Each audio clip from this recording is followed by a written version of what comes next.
কোনো নারী যদি বলে শরীর আমার সিদ্ধান্ত আমার, এই কথা বলার কোনো অধিকার রয়েছে কিনা?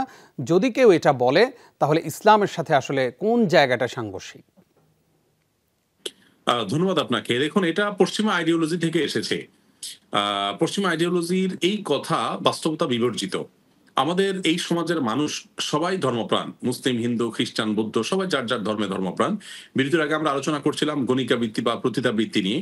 পশ্চিমারা সেটাকে মানুষের অধিকার হিসেবে দেখলেও এ অঞ্চলের সকল ধর্মের মানুষ এটাকে অত্যন্ত ঘৃণ্য কর্ম হিসেবে দেখে। যারা এই পথে চলে গেছেন তাদেরকে পুনর্বাসনের কথা তারা বলে। ঠিক একইভাবে শরীর আমার, সিদ্ধান্ত আমার, এই কথা শুনতে অনেক ভালো শোনা গেলেও এটা বাস্তবতা বিবর্জিত এবং ইসলামী দৃষ্টিকোণ থেকে এটা বলার তো কোনো সুযোগই নাই। কারণ একজন মুসলমান তিনি তার জীবন, যৌবন, তার সবকিছু আল্লাহ তাআলা আদেশ নিষেধের আলোকে পরিচালিত করবেন, তারপরেই তিনি মুসলমান হবেন। এইটা যদি তিনি বিশ্বাসই না করেন যে না আল্লাহর আদেশ নিষেধের দ্বারা আমি পরিচালিত হব, তাহলে তিনি মুসলমানই না। অতএব ধর্মপ্রাণ মানুষদের উপরে শরীর আমার, সিদ্ধান্ত আমার, এই কথা চাপিয়ে দেওয়া হলো পশ্চিমা সংস্কৃতিকে, পশ্চিমা আইডিওলজিকে অন্ধভাবে এদেশের ধর্মপ্রাণ মানুষদের উপরে চাপিয়ে দেওয়ার নামান্তর, যা ইটসেলফ একটা মানবাধিকার লঙ্ঘন বা মানুষের অধিকার খর্ব করা, মানুষের ধর্মীয় স্বাধীনতাকে নষ্ট করা। দেখুন, একজন মানুষ তার জীবনের সাথে অনেকগুলো বিষয় জড়িত আছে। পশ্চিমাদের এই আইডিওলজির কারণে যে কেউ আত্মহত্যা করতে পারে। একজন মানুষ তিনি বড় হয়েছেন, তার পেছনে তার বাবা মার শ্রম আছে, তার পরিবারের সেখানে কন্ট্রিবিউশন আছে, সমাজের অনেকেরই অনেক কন্ট্রিবিউশন আছে।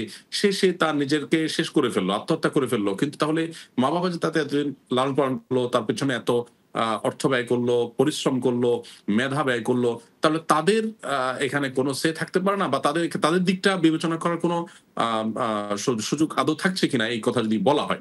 তো এই জন্য একজন ইমানদার বলবেন ইন্না সলাতি ওয়া নুসুকি ওয়া মাহইয়ায়া ওয়া মামাতি লিল্লাহি রাব্বিল আলামিন। আমার জীবন মরণ সবকিছু আল্লাহর উদ্দেশ্যে আমি নিবেদন করছি। এটা হলো ইমানদারের কথা। জি। স্বাস্থ্য আমার বা দেহ আমার, সিদ্ধান্ত আমার, এই কথা যারা বলে তারা কতটা সুখী? মনে হয় যে লোকটা অনেক স্বাধীন, লোকটা যা খুশি তা করতে পারছে, তার কোনো বাইন্ডিংস নেই। মূলত পশ্চিমা পৃথিবীতে আমরা দেখি যে এই সমস্ত আইডিওলজি তারা ধারণ করছে, তারাও কিন্তু মানসিকভাবে এত বেশি সুখী না। তারাও ডিপ্রেশনে থাকছে, আত্মহননের প্রবণতা তাদের মধ্যে বাড়ছে দিন, দিন। তাহলে মূলত এই সমস্ত আইডিওলজি মানুষকে সুখী করতে পারে না। এগুলো মুখরোচক স্লোগান মাত্র। আপনি একটা দেশে বসবাস করছেন, আপনি আপনার নিজের শরীরে এমন অনেক কিছু আছে যেটা আপনি করতে পারবেন না আইনের বাধার কারণে। এরকম বহু বিষয় আছে। জি, জি। তো সেগুলো যে আপনি কেন করতে পারবেন না? নিশ্চয়ই আইনের বাইন্ডিংস এর কারণে। ঠিক একইভাবে আপনি একজন মুসলমান হিসাবে বা যেকোনো ধর্মের অনুসারী হিসাবে আপনার সৃষ্টিকর্তার তরফ থেকে বা আপনার ধর্মীয় যে বিধিবিধান আছে সেগুলোর আলোকে আপনি পরিচালিত হতে চাইবেন। বিধায় এই স্লোগান অন্তত বাংলাদেশের বাস্তবতায় একেবারেই অবাস্তব এবং হাস্যকর। আপনি ইতালিতে গিয়ে পাস্তা এবং পিজা খেয়েছেন এবং সেখানে মানুষ লাঞ্চ ডিনারে পিজা পাস্তা খায়, এটা দেখে এসে বাংলাদেশেও যদি ভাত মাছ এর পরিবর্তে দুপুর এবং রাতের খাবারে পিজা পাস্তা আপনি সেট করতে চান, ব্যাপারটা অনেকটা সেরকম হবে যে পশ্চিম জি, জি। আইডিওলজি দেখে সেটাকে অন্ধের মতো এদেশে সেট করার চেষ্টা করা একেবারে অবান্তর। এদেশে মানুষের নিজস্ব কৃষ্টি, নিজস্ব সংস্কৃতি, নিজস্ব কালচার আছে, সেগুলো নিয়ে তাদের জাতিসত্তা গড়ে উঠেছে, তাদের আত্মপরিচয় গড়ে উঠেছে। বিধায় সেটাকে একাকার করার বা দলের সাথে মিশে দেওয়ার যে অপচেষ্টা, এটা এদেশের শুধু মুসলমান নয়, হিন্দু সহ যে কোনো ধর্মের মানুষ এটার বিরুদ্ধে কথা বলছে। ইতিমধ্যে হিন্দুরা পর্যন্ত বলেছেন যে অভিন্ন পারিবারিক আইনের কথা যেটা বলা হয়েছে, জি, বিশেষ করে নারী সংস্কার বিষয়ক কমিশন যেটা বলেছে, সেটা ব্যাপারে তারা প্রতিবাদ করেছে, যেটা কখনো হতে পারে না। জি।